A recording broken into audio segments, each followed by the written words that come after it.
Good morning, good afternoon, everyone, and welcome to Designing Visually Inspiring Dashboards. My name is Luis Barreto, and I work for ExxonMobil. And I strongly believe that when you make a presentation, when you are showing your data, when you're conveying a message to someone, if you use the right style, if you use the right colors, it can considerably help how effective you are in translating the message you want to translate. So in the session today, we'll look at some techniques that are simple yet very effective in helping getting your message across.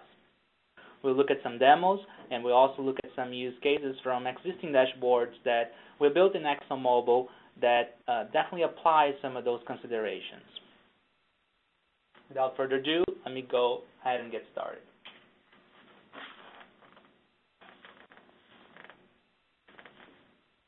Okay, just a quick introduction, so y'all know a little bit about me. So, as I said, my name is Luis, and I work with ExxonMobil for the past about 10 years.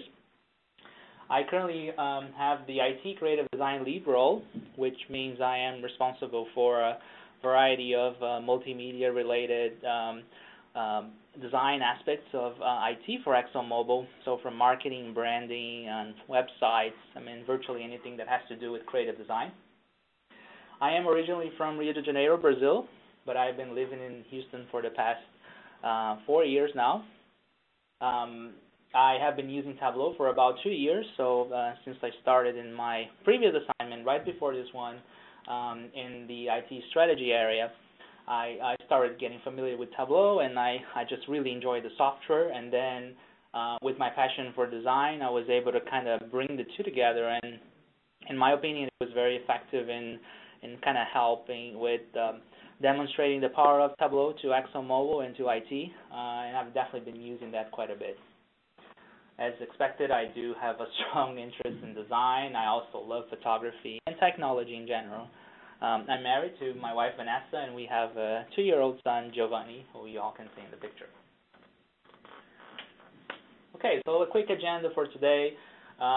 I'll have a little bit of a talk about design, and let's talk about components and composition. So just very briefly, again, I don't intend to make this a design talk. I know we're all here to learn and to hear about Tableau, but I want to bring some things up front and just kind of help set the stage for you guys. Then we'll look into some options in designing Tableau, which, again, I really enjoy the fact that the tool gives you the creative freedom and the opportunity to really take your dashboards and workbooks to a next level because of some of the feature built-in options.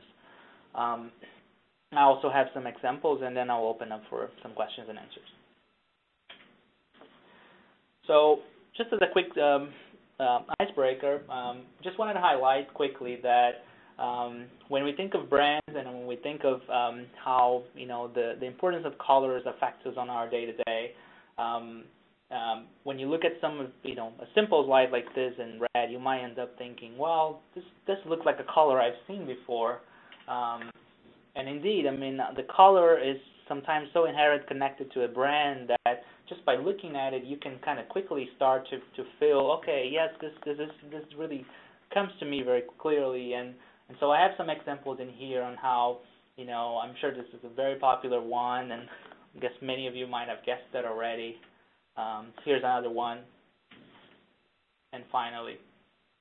So again, these are very simple. This is just the color that you're applying in a slide, but it just helps really make you understand how the importance of color is very big on when you're trying to convey a message or sell a brand, and the same at a different level can be applied for when you create your dashboards in Tableau.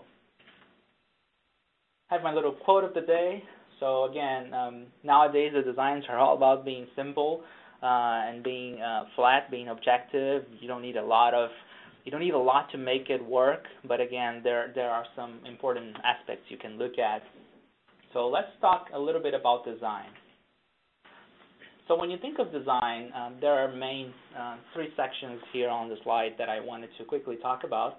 The first ones are on the top, and these are the icons. So obviously you interact with them and you use them on your day-to-day, whether it's on your desktop computer, whether it's on your phone. So virtually anywhere nowadays you have icons, right? And they just help you get to where you want, and they just, they represent areas of a different tool. I mean, it's just very easy how, when they are well placed, how they can really impact that. The second aspect that's really, really important is typeface. And as someone who has a strong passion for design, typically most of the templates out there, most software, just tend to, come up with or use the most plain font available, which can be Times New Roman or Arial, and obviously, I mean, they don't quite work depending on the kind of message you want to convey. So a typeface is very important because it really sets the tone on the kind of message you want to. It should help connect your users to your brand and to your company, and ultimately to the data you want to show. So they're very important. Lastly, you can look at different textures and patterns. Again, those obviously can be used with some sort of degree, but for the interest of keeping things simple, I mean, they have to be used very carefully. Otherwise, they can get too busy or too colorful. And again, unless that's the intention or where you want to go, it may get a little overwhelming. Now, one second aspect of design that's extremely important is composition. And from what I've seen in a lot of dashboards that we started using and developing in Exxon is that, the way you manipulate dashboards in Tableau 7 can give you a great deal of flexibility, but at the same time, if the user does not pay a lot of attention to details on how things are positioned, it can get a little bit, not as easy to navigate. Things can kind of spill off the screen, and so I think composition really helps with establishing some sorts of layouts that will help you just get the data where you need it, and I'll talk about some general guidelines on if you have so much data, what do you do with it, and how do you make sure that you're not putting too much on the screen or too last, or that your dashboard is visible across multiple devices if that's the concern for you.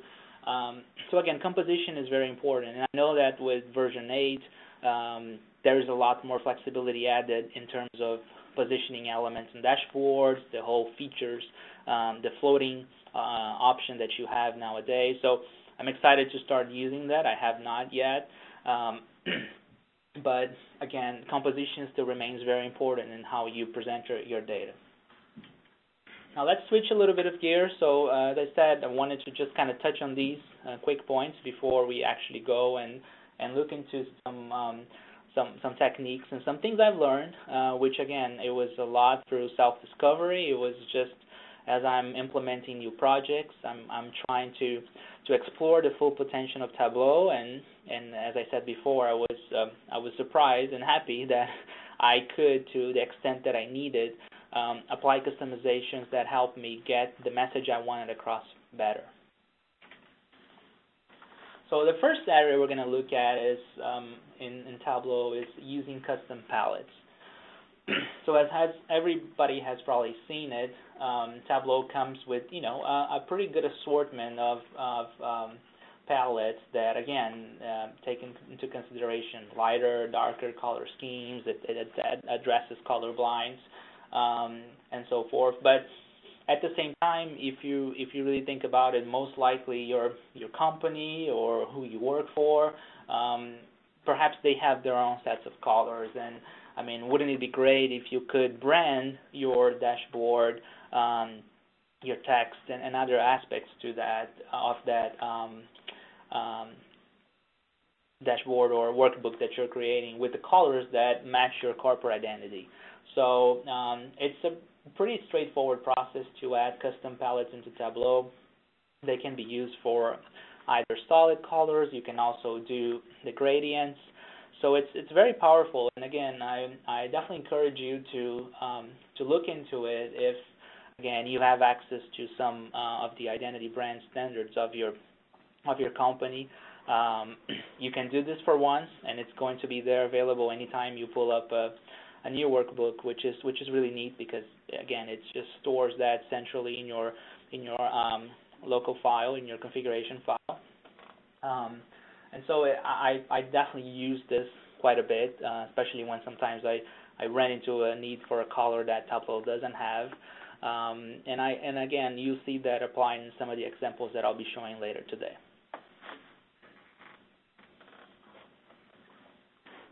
Custom shapes are another aspect that I found super powerful. Excuse me, working in a big company like Exxon, where there is just so much material available, and you can look at so many different ways that you want to show your data. I started using custom shapes when I was doing some analysis on different business lines and number of people that were located in different countries, and I could use some of the built-in icons, but I just thought, wow, what if I could use icons that better represent those business lines? It would just make things so much more powerful. And that's exactly what I did. So you can relatively easily implement this one. I would say it's probably more of a medium complexity type activity. I mean, especially if you are going to be creating your icons or your shapes from scratch. There are some aspects that I had to deal with when exporting them to make sure that the transparency works in the level that you need or want. But it's pretty doable. And again, the benefits are great. The other way I've used shapes as well is whenever you are looking at some data. If you're, for example, looking at a project tracking spreadsheet, you can use these shapes to also add some important visual cues to the data that you're displaying. And so you're not limited to the text and to the color background of a cell. You can also use a shape to also convey a third message, and that is very important when you're trying to summarize information on a screen. You want people to be able to tell, aspects of your data by looking at it. You can get a lot by how you group the data, how you filter the data, but ultimately you can also flag the data with shapes, and I find that to be also very, very powerful. So as I said, there's going to be tutorials and sort of the official knowledge-based articles that explain how this can be achieved in the end of the presentation, but this is one that I definitely enjoy quite a bit. Oh, and here's an example of one of the implementations, in fact, the one that I mentioned earlier, which, as you can see, I have different icons for representing the three main companies in ExxonMobil, upstream, downstream, and chemicals. And I also have the corporate section of Exxon. One interesting aspect about this one is that, as you can tell, these are all overlaid on a map, but as you may have tried in the past, if you have, for example, in this case, I have 4 data points, or I have really data from these 4 companies that are aggregated, and the size of the icons are obviously relative to their sizes. So if you have tried that in the past, you'll probably notice how the icons will overlap one on top of the other. So this was a really cool way that I found out to be able to make this happen without sacrificing the visual looks of it. So essentially, if you think about it, when you blow up the image in Tableau where you select the icon, it's going to grow to the size and to the color that you want. But because in this case I knew I had 4 data points, what I did is I created the image for each of these 4 data points in a square image, and they are each located in one of the edges of that square. So left top, left bottom, top right, top bottom. So if you can think of that, like just think of a square with the 4 icons all divided. So each of my images are actually have they actually have the icon that I have for that particular business line, in addition to the 3 others that are just going to grow blank. So when you do that, and again, when you add up the data behind it, when it blows up, it doesn't blow up on top of it because, again, the way that it's positioned, the way my icon was created helps make that visual connection. So this was, I think, a really cool way to achieve this. The only drawback is that the largest of the business lines, because of the icon positioning, it tends to overlap with a little bit of the other one, and this is not noticeable here in the screenshot. But essentially, you lose a little bit of that functionality to quickly, for example, if I am hovering over corporate here, most likely this area would be obfuscated by the icon of upstream, and so as a result, you kind of have to touch a little bit here on the edge. So there's, again, pros and cons. I was trying to be creative in the way that I addressed something that, unfortunately, to my knowledge at this point, there was not a way that Tableau could handle that. But as you can see, I think it just looks a lot more interesting than just if I had used, random icons or icons that really don't mean anything to my potential user base when they're seeing this data. Now, we looked a little bit about composition in the previous slides, and I've definitely found it very, very useful to think of some standard layouts when using with dashboards. I have 3 layouts that I will be talking to you about today, and essentially they are sort of similar, but they do really help you organize your data. You'll see that they have been applied in other examples that I have. And so in this example, the first one you have here on the screen, typically reserve the top left area of your dashboard for your logo. Then you have a title area that can be the title of your dashboard, can be the title of your series of dashboards. And I have what I call an optional link area here on the right. So the link area being, depending on how much data you want to show, like here in this case you see I have 3 data sets.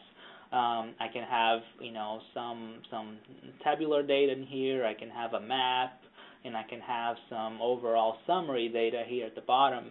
I typically like to group my filters together so that the user can know that all the filtering is in a particular spot. I try to group the filters by relevance and by if they apply to a different data set, or how do they apply to a data set. The same would apply for parameters. So if you were to use a parameter, I would also try to leave it here.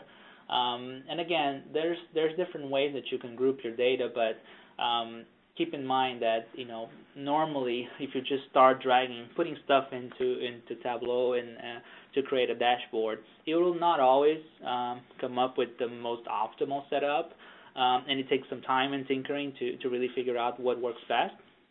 But I do encourage you to consider these and to really play with the options to manipulate dashboards, which, again, I know they have improved greatly, so I'm looking forward to using it.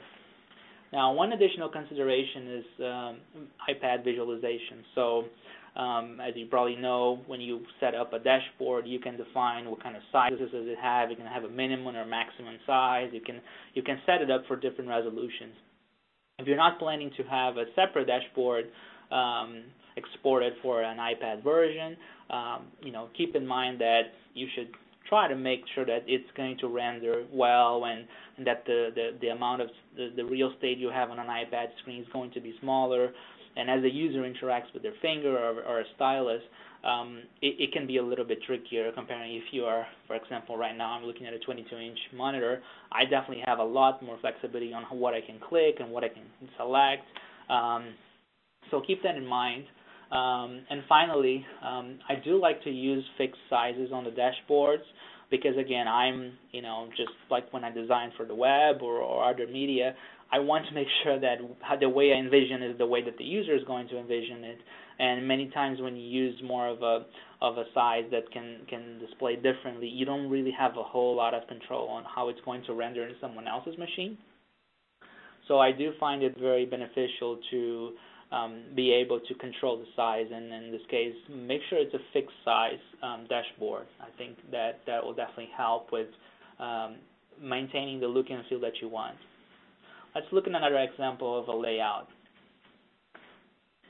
Again, this is very similar to the first one. I just have a larger data set on the left. I still have my second data set on the right, and then I have my area for filters. In my third example, this is slightly different, so it's more of a stacked data set. You'll see that in one of my future examples. But again, you have your data displayed across on the screen, left to right. This is a great configuration if you're doing some sort of project tracking or, excuse me, some overall stewardship. And you have your sets of filters in the bottom. So this makes it easy for the user to know and to be able to focus on the data as the center of the screen and apply the filters that they need to visualize the data. So again, these are examples. These are layouts that I have used in the past. And you may have found ones that work for you and the kind of data that you are displaying as well. So by no means take these as a suggestion. Now let's switch gears a little bit and talk about font face. So as I said initially in our design conversation, the font is definitely an integral part of a dashboard, and how typically most workbooks when you open up, it's going to be when you open up your Tableau, the default font for all of it most likely will be Arial unless you change it on your global settings, which I believe you can achieve that. I typically just change on the fly whenever I'm working on something new. But keep in mind that there are many fonts built in your system that you can definitely take advantage, that will definitely make things render a little bit better. If you are a Windows user, one of the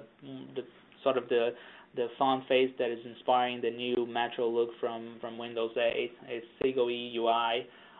It is available, and I believe most window machines, and it just has a very nice look and feel to it. It has different weights, and it's just a very crisp font. It's easy to read. It's easy on the eye, and it really starts to make your dashboard stand out. Now, for example, if you work in a company that has their own font face, and if you have your custom font for your company, you can also consider using that in a way to avoid having to have an image on your dashboard and still get the same sort of effect that you would get if you were to add an image. Again, the disadvantage of an image is that it's obviously going to be heavier in terms of size. So if you can use a custom font to just kind of use on your menus or your title, it's going to bring that visual connection to your brand, to your customer, which again, I think it just helps convey the message better. It helps the user understand the data better and connect with it. And then if you just, for example, use a default font. And finally, one other example that I have on something that I've been using. Again, I like really the option to add shading for text objects. Text objects are just essentially lines of text that you can add to your dashboard, just like you can drag an image or an empty space. You can add, a text box. And when you do add some shading to it, and for example, if you contrast the shading color of your text with the font color and even the background of your dashboard, you can definitely create some pretty unique visuals, and again, just overall reinforce the message, just help get the message you want across better in a more interesting way. And again, this is a trick that, if you look at websites and different sorts of media, it's constantly used. So I definitely encourage you to look into that whenever you're designing your dashboard. And I do have one example to share here in this case. So if you look at look at this header here that I have, it says the filters apply to all items. I have the lighter gray shading on the back, which was the property I defined. As you can tell in this particular case, since this is the message that I want to tell the user, but it doesn't really require any action from them, it is just more of an information, I have the text italicized, I have it bold, and the size as well was not too big. And then finally, on the filters area, again, if you I just want to draw attention to the filters, so I have the different filters here. They are underlined. Of course, they wouldn't say filter. They would say whatever your legend would be. But the bottom line is that, with using the right font, the right typography, and just with some basic variations, you can really make things more interesting for your user. And again, at the end of the day, I feel like as data analysts, as we're trying to make people understand the data and relate to the data in any way that they need to. And so I feel like it's part of our job to really communicate it in the most effective way.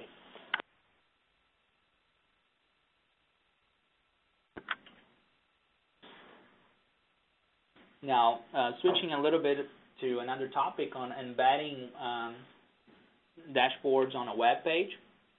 This, to me, is one of the coolest features that Tableau offers because, again, you can publish workbooks on a server. I mean, if you work in a company and you have your Tableau server to use, which it's great, it works, and you can share the links to the workbooks to people. They can take advantage of the commenting area that you have in the bottom of the page.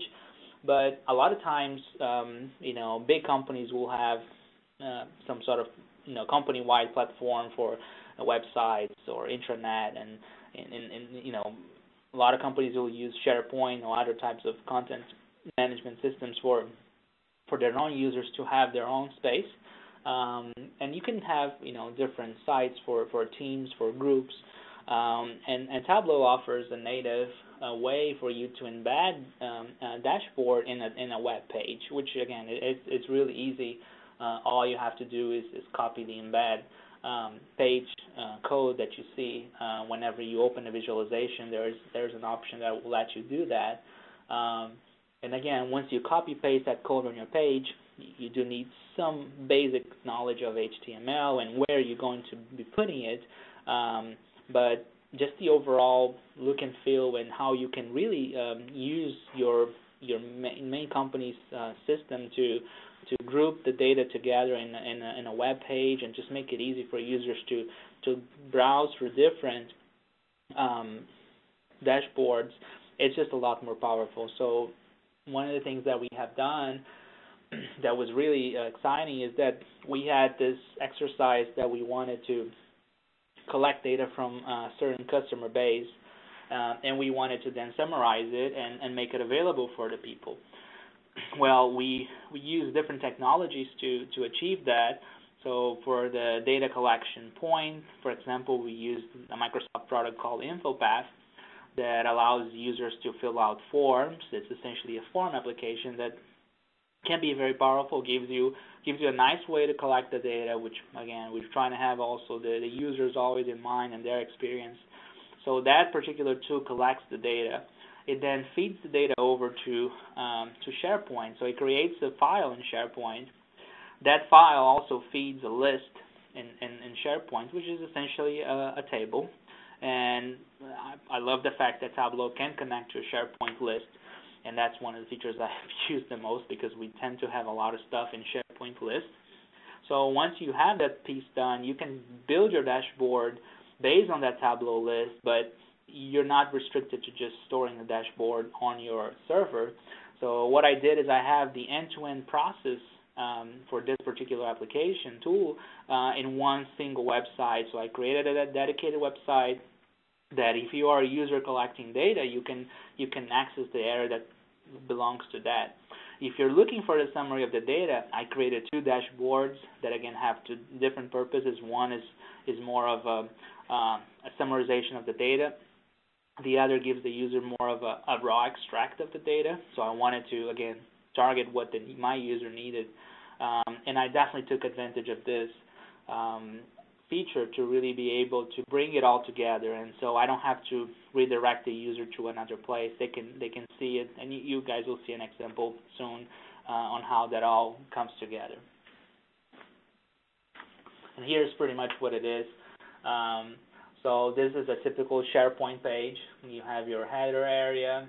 I stripped down some of the things that again were unnecessarily visually, but I created different sections on my SharePoint site. I do have my interview area, which is what I talked about. So I have two sorts of data capture tools here that I've created that they're all integrated with SharePoint. And then I have a stewardship area where I can look into my dashboard and my summary of data.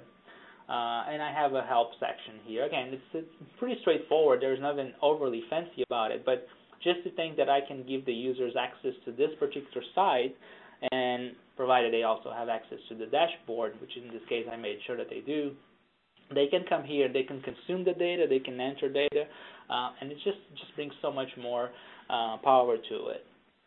Now, I wanted to take a couple of minutes and look on this dashboard. As you see, it kind of resembles a little bit of the one that some of the design compositions that we looked at before, and I purposely stripped some of the logos and things we had internally. But this, as I said, covers an initiative that we have. And in this case, I only have one dashboard in here, or the dashboard itself is only related to one set of data. I mean, there's no the other one, although connected. Since I have this placed on a SharePoint site, I didn't want to use this area to connect to it. So instead, what I did is I just put a little disclaimer. In this case, a lot of users, depending on the kind of data connection you have, you know that the data may refresh automatically, may refresh overnight. In the case of SharePoint, by default, we do have it refreshing overnight.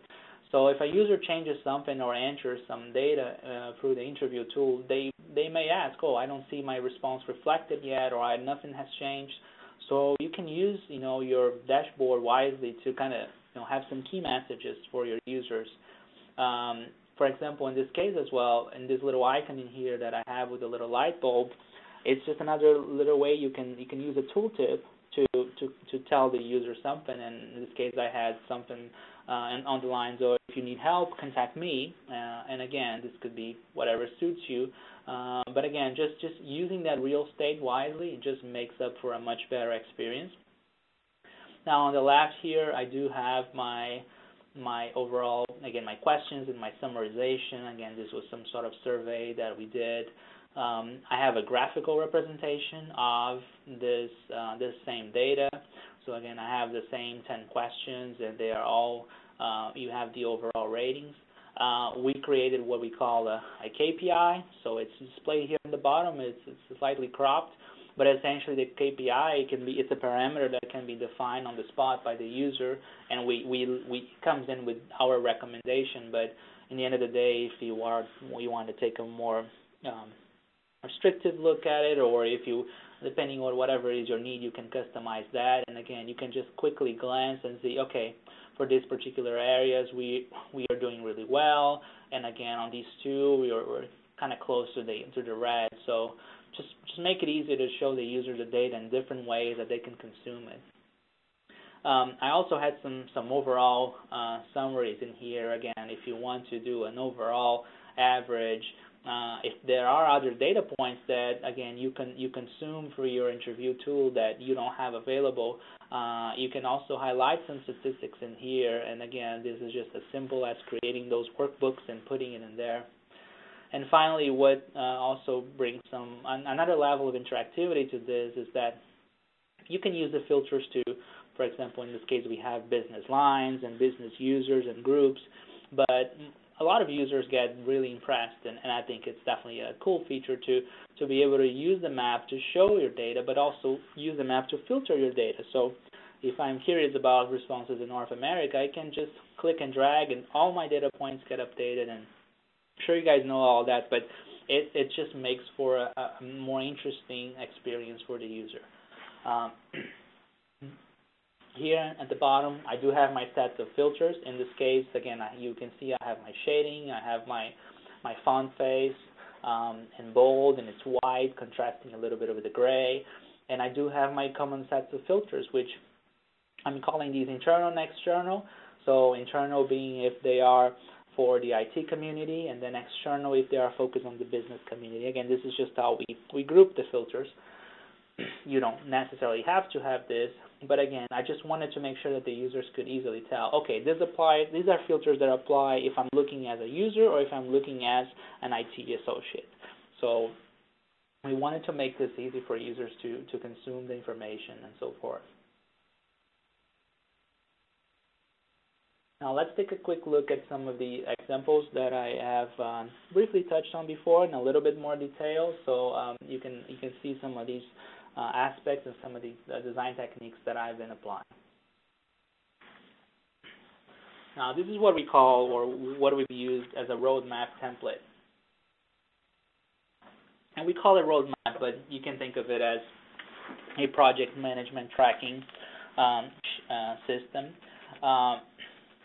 This is similar to previous projects that we have worked on, where we have our data residing on a SharePoint site and a list, and we want to be able to let users consume this data. And so, as a result, we created this Tableau roadmap that we call, that, again, can look at types of activities. Again, we have our categories in here, but it doesn't really matter.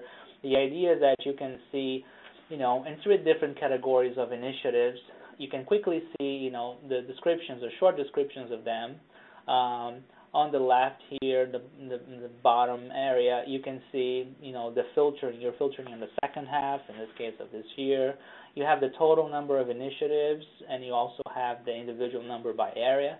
So again, I don't have to count all of this. I can quickly see, okay, I have 4 from technology, 9 from process, and 9 from people. The color legend, again, it changes based on my parameter here that I can color by. So if I don't want to color by area, I want to color by the sponsor of the initiative, I can do that. And again, this color legend area will automatically change, and that's why you end up needing it, even though it is spelled out in here if you have 3. But as one of these sections can break into, for example, in people, we may have subgroups of people-related activities. If we filter on the subgroup, obviously you're gonna see more of a breakdown. So one consideration to have is that depending on how you're going to apply your filters, make sure that your layout on the legend will fit, your screen, and things will be still readable. So it seems like there's a little bit of a waste of real estate in here, but we have to account for that whenever we're doing this. I have the same sort of filtering here on the left, so I can filter on different people or streams and leads of initiatives.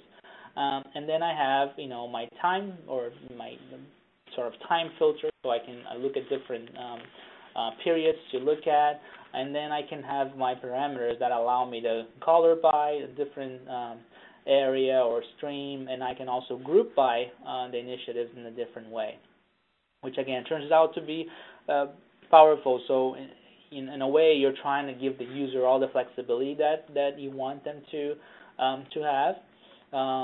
Finally, here I have some basic login information, which you can probably call it unnecessary, and I have a little bit of a credit here. I mean, as we worked hard to make this happen, you can definitely use that, or you can have it as a an area for people to know who to contact in case of an issue.